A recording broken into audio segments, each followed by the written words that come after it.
안녕하세요. 허브증권방송의 차호영 이사입니다. 꾸준하게 강의가 진행이 될 것이기 때문에 채널 구독과 좋아요 해주시고 강의 자료 홈페이지에 정리해 놨으니까 홈페이지에서 확인 가능합니다.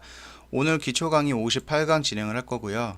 대표적인 거래량 지표 OBV에 대해서 공부하게 될 겁니다.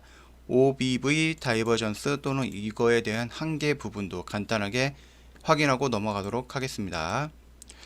일단 대표적인 거래량 지표입니다. 가격 변화에 대한 거래량을 관련시킨 대표적인 모멘텀인 지표로서 거래량은 주가에 선행하는 것을 전제로 그랜빌에 의해서 고안이 되었습니다. 예전에 그랜빌의 매수 법칙, 매도 법칙 8가지가 있었죠. 기억이 안 나시면은 다음 이전 강의 한번 찾아보시면 될 것 같고요. 주가가 상승한 날의 거래량에서 하락한 날의 거래량을 차감하는 방식으로 계산이 되는 부분이에요.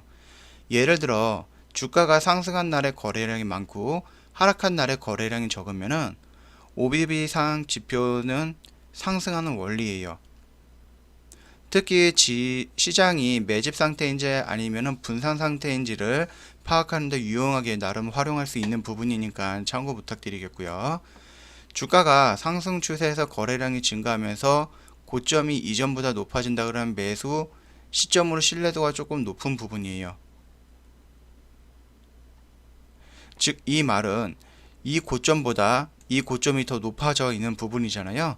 이 자리보다 이 자리가 있다 그러면 여기에서 매수 시점이 조금 더 높다, 신뢰하기가, 이런 부분이고요.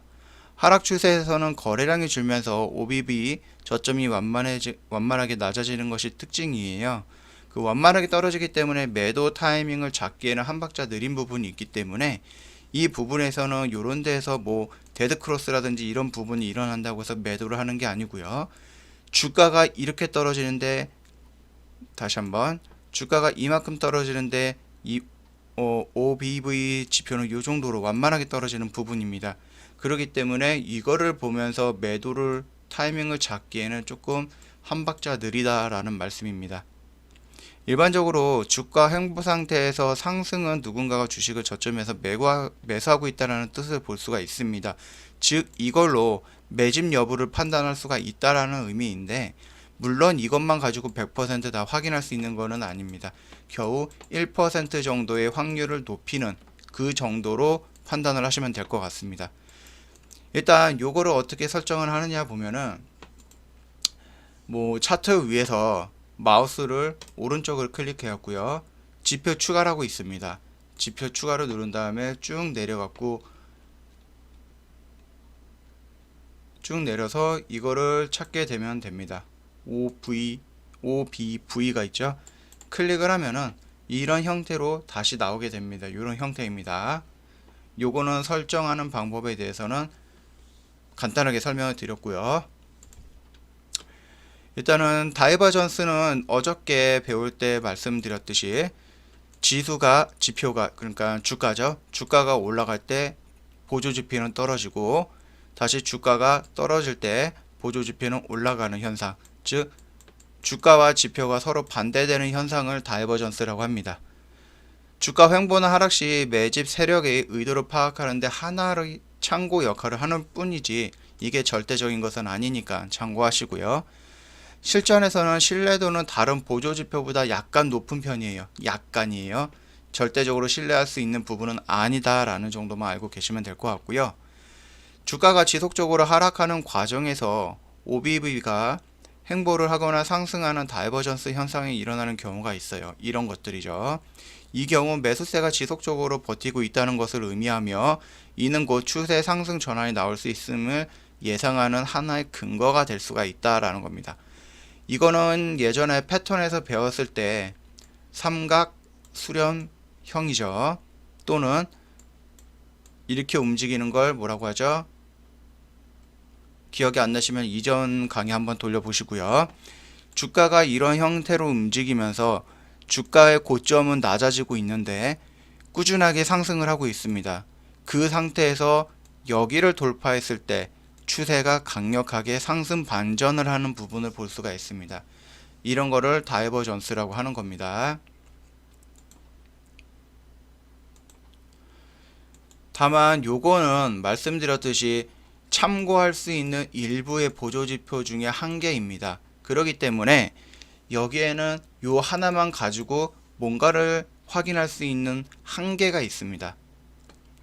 단순한 거래량만으로 지표를 계산하는 데 있습니다. 이 한계라는 거는 무엇보다 적은 금액으로도 거래량을 늘릴 수 있는 코스닥의 중형주, 소형주의 경우에는 한계가 충분히 있습니다. OBV는 상승하고 있는데 주가가 오히려 하락 추세에서 벗어나지 못하는 경우가 있는데 이거를 다이버전스라고 착각을 하시면 또 안 되는 부분이죠. 이것은 주가가 하락하는 과정 중 단기 주가 반등 시 거래량만이 증가하면서 OBV가 상승하기 때문에 나타나는 현상이에요. 바닥권이라고 해도 단순히 거래량이 증가한다고 해서 모두 좋은 거는 아니에요. 거래량이 증가한다고 해서 주가가 상승을 한다? 이렇게 간단하게 정의 내릴 수는 없습니다. 하나의 보조지표는 하나의 참고만 할 만한 지표이지 절대적으로 옳은 것은 아니고요. 다른 보조지표와 또는 다른 여러 개의 지표를 동시에 참고해서 확률을 높이는 데 사용하는 하나의 수단으로만 봐야 되는 부분입니다. 이 점 참고해 주셔야 될 것 같고요. 주가가 꾸준히 하락을 하는데 여기에서 보면은 OBV 같은 경우는 꾸준히 상승을 해요. 이게 뭐냐면은 계단식으로 꾸준히 상승을 하는 모습을 볼 수가 있죠.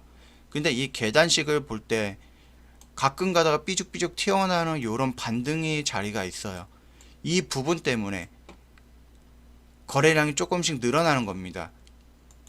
자, 원래대로면 이렇게 움직이는 건 맞는데 거래량이 한번 늘어나면서 쫙 올라갔다가 주가가 밀리면서 거래량이 없이 밀리기 때문에 OBV 같은 경우는 거래량이 없이 밀리기 때문에 옆으로 눕는 겁니다. 만약에 거래량이 빵빵빵 터지면은 당연히 OBV 같은 경우는 이렇게 가다가 이렇게 떨어지겠죠. 거래량 없이 밀리고 다시 한번 또 거래량이 터지면서 올리는 자리, 또 거래량 없이 밀리는 자리, 이걸 반복하다 보니까 이런 계단 형식으로 나오는 부분이지 이게 결코 다이버전스의 현상이라고 볼 수는 없는 부분이에요. 좀 더 자세한 것 같은 경우는 나중에 중급반에서 좀 더 풀어서 설명을 드릴 부분이고요. 보조 지표의 한계는 정말로 어떤 지표를 보는지에 따라서 한계는 있는 부분입니다. 그거를 보완하기 위해서 여러 개의 보조 지표가 있는 거고 그거를 참고하면서 종합적으로 판단을 내려서 매수 매도를 진행을 하셔야 될 겁니다. 저희 허브증권 방송에서는 최대한 여러분께 도움이 될 만한 영상 찍어 올려드리고 있으니까 구독, 좋아요 눌러주시면 지속적으로 받아볼 수가 있을 겁니다. 오늘 강의 여기서 마치겠습니다. 다음 강의에서 다시 뵙겠습니다.